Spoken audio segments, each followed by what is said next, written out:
ঠিক কিনা? ইসলামের ব্যাপারে আপোষ করার সুযোগ আছে, রসুলের ব্যাপারে, সাইয়্যিদুল আম্বিয়ার ব্যাপারে আপোষ করার সুযোগ আছে। প্রিয় ভাই, আল্লাহ তাআলা আমাদের সকলকে কবুল করে, বলে আল্লাহুম্মা আমিন। বলেন আল্লাহুম্মা আমিন।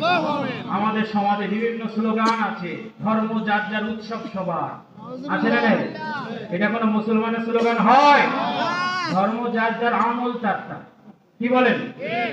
আমার দিন আমার ইসলাম, এখানে কারোর সাথে আপোষ চলবে না। বাবাকে চিনি না, ভাইকে চিনি না, সন্তানকে চিনি না, ঠিক কিনা? ইসলামের ব্যাপারে, নবীর সাথে কাউকে চিনি না। কি বলেন? কথা বুঝে বলেন। কি বলেন?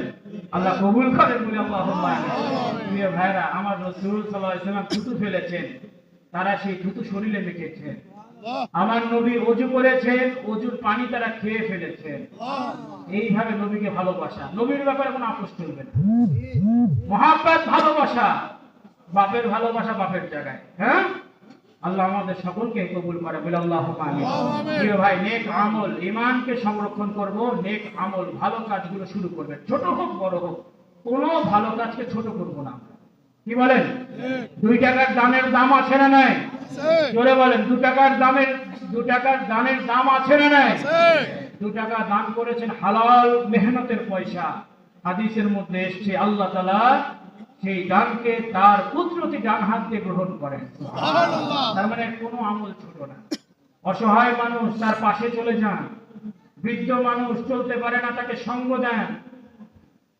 আপনার দান খয়রাত, বিয়ে শাদী হচ্ছে না, বেচারা বিপদে আছে, তার মেয়ের সবাই মিলে পয়সা তুলে বিয়ের ব্যবস্থা করে দেয়।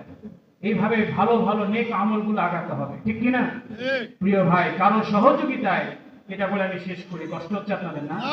বলেন না নারায়ে তাকবীর। আল্লাহু আকবার। প্রিয় ভাই, কারো সহযোগিতায় আপনি সঙ্গ দিয়ে একটু হেঁটে গেলেন, সাইয়্যিদুল আম্বিয়া বলছেন যে আমার মসজিদে নববীতে 30 দিন ইতিকাফ করার থেকে এটা আমার কাছে বেশি প্রিয়। সুবহানাল্লাহ। আপনি কারো শূন্যতা পূরণ করে দিলেন, কারো অভাবকে মিটিয়ে দিলেন, কারো ঋণগ্রস্ত মানুষের ঋণকে পরিশোধ করে দিলেন, কারো মেয়ের বিবাহ সাথী হচ্ছে না, 10-5 জন বন্ধু মিলে ভালো একটা কাজ করে দিলেন, বিয়ের ব্যবস্থা করে দিলেন। আল্লাহ রাসূল সাল্লাল্লাহু আলাইহি ওয়াসাল্লাম বলছেন, কুল সিরাতে সবার পাপ পিছলে যাবে, কিন্তু এই বান্দার পাপ পিছলাবে না। সুবহানাল্লাহ। তাহলে প্রিয় ভাই, অনেক ভালো ভালো আমল আছে, নেক আমল বাড়াতে হবে, ভালো ভালো কাজ আগাতে হবে। আল্লাহ কবুল করেন। আল্লাহুম্মা আমিন বলবেন না? আল্লাহ বলেন, যারা ঈমান তওবা ইস্তেগফার করবে, ঈমানকে সংরক্ষণ করবে, ভালো ভালো কর্ম করবে, আল্লাহ বলেন আমি তার গুনাহকে সওয়াব দিয়ে পরিবর্তন করে দেব। সুবহানাল্লাহ। আমার আল্লাহ দয়াময়, ক্ষমাশীল, তার কাছে আমরা ফিরে যাব। আল্লাহ